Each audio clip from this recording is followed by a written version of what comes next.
Growing up in a small town was a kind of boring freedom, if that makes sense.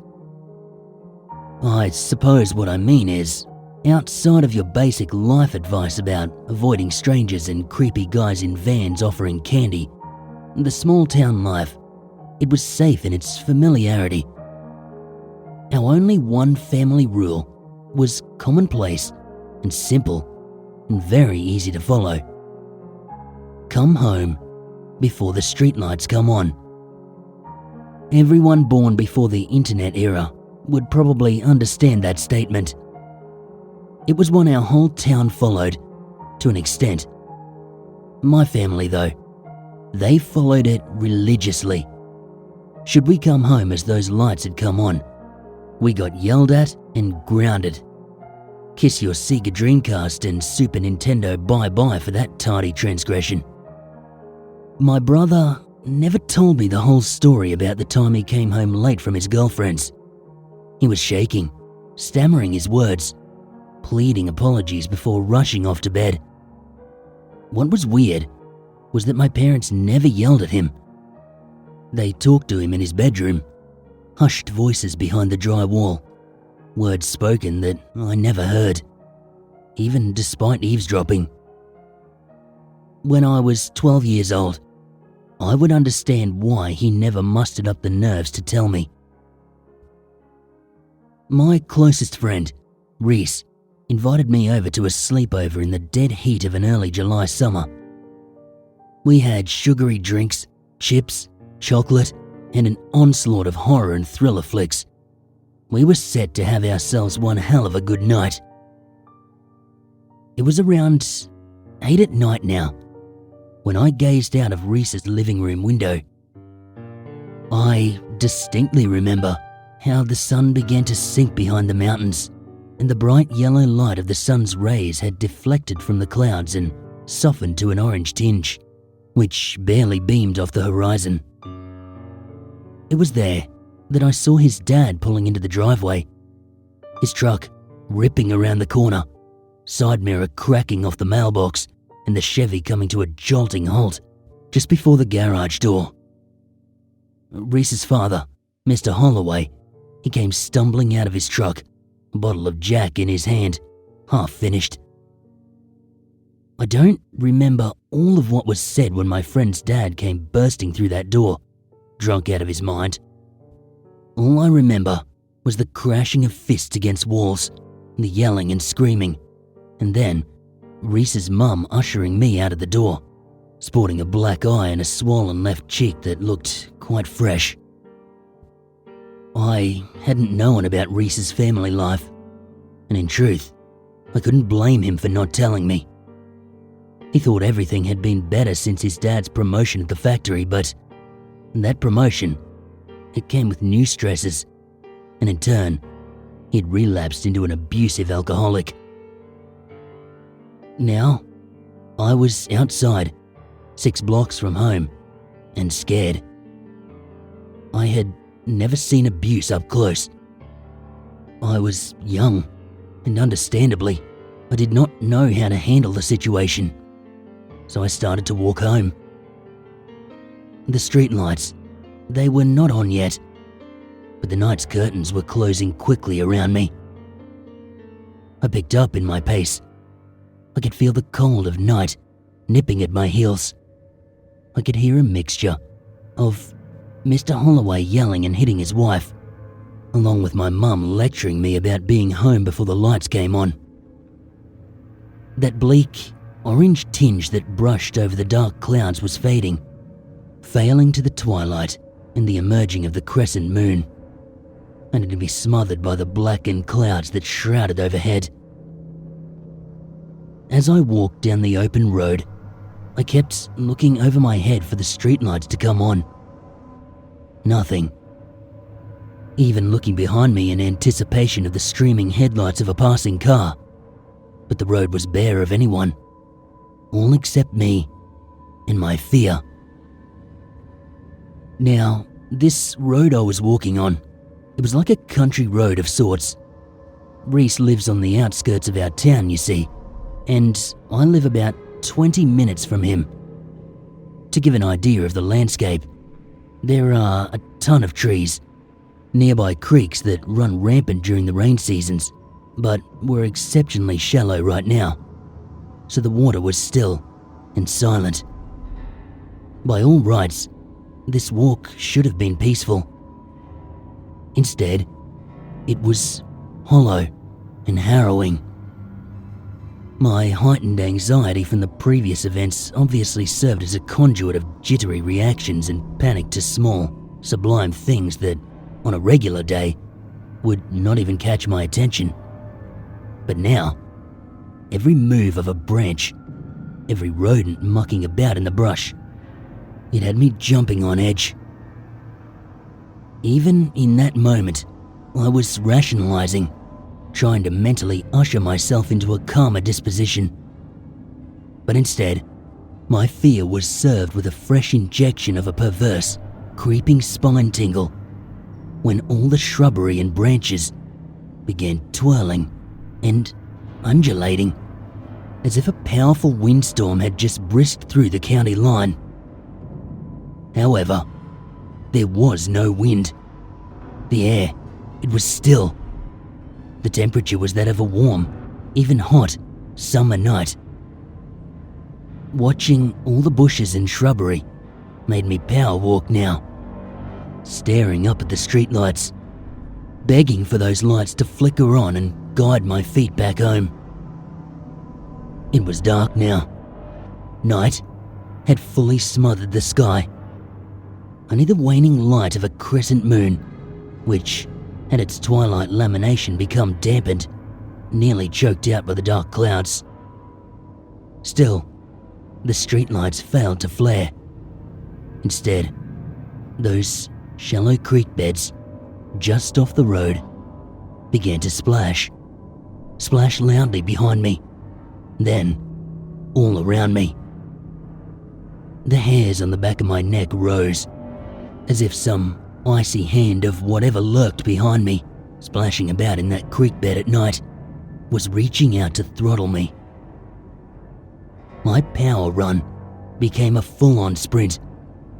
I looked behind me, trying to catch a glimpse of whatever was manifesting nature itself to defy its own rules and splay about, causing plants to move and water to crash. Nothing. There was nothing. I came to a skidding halt, nearly sliding backside against the pavement. I had to rationalize this. I needed a moment to think this through. There had to be a reason. Things like trees swaying and water splashing, they don't just happen without a reason. I may have been young, but I had a love and appreciation for science, for logic, for action and reaction. My search for the action was answered in the sound of a muffled, demented type of hoarse, guttural cry that sounded as if a person had made this cry. It likely tore their throat to ribbons, slicing the back of their voice box to a bloody mess. Yet, it also sounded drowned out, as if someone was screaming abnormally loud through a pillow that had been taped to their face. Well, every action has a reaction, and the cry, it now had a body, one that drunkenly swayed out from the creek bed just off the road and shambled onto the road. Its bones cracked like the trees around us, still swaying about in the air, assaulted by some unrelenting, unfelt presence. This thing was taller than me, perhaps about 6 feet tall. It looked up in the air, its body facing sideways to me, so I did not have a good look at the entirety of this shadowy apparition. All I could see was it looking up, gazing at the dead streetlights, its arm cracking upright, fingers with some type of long extension, perhaps nails. Long, tangled nails began to tap, tap, tap against the steel of the pole. Then, its sinewy, frail body shuddered as it now faced me, and I could get a frontal view of it. Long, frazzled hair that looked unkempt, and then a smell, a burnt, coppery, expired stench that was thick enough to taste in the back of your throat. It tilted its head at me, as if confused by my presence. It took a step closer, still at least a full block and a half away from me, and then I saw a chunk of its face sling down from its jawline to its shoulder, flailing back and forth. The image was grotesque. I stepped back, shocked, until I realized that it was not something from its jawline that swung about. It was its jaw, just torn off, hanging by a few fragments of what I could only presume to be bone and flesh. I had no intention of finding out for sure, so I ran as fast as I could, desperately crying out for help, calling for someone to come and save me. To my horror, I watched my own neighbours watch me run and flail my arms toward them, staring at them with watery eyes, begging for help, only to be responded to with closed curtains and sad looks. How could they do this? How could the people I have known my whole life watch this happen to me? I screamed insults, and I swore more than Reese's garbage drunkard of a father. That's when I heard it. A loud, mechanical humming coming from behind me, along with that thing's guttural howls. The streetlights had begun to power up and turn on. One by one, I caught glances behind me at the lights chasing this thing that chased me. Now the thing, it picked up its pace, gaining on me in horrifying fashion. The way this thing shambled and sort of crawl ran at me on all fours, with its hanging jaw swaying about. I could see, from the bursting light that gained on it, that its jawline had teeth sewn into it. Suddenly, a large, white truck whipped past me and then slammed on the brakes, turning until the driver's side door faced my backside. I stopped, rushing to the truck, hopping inside the back passenger door. Just before this thing flung itself in the air, charging the truck, the final streetlight came on, and it dissipated into nothingness.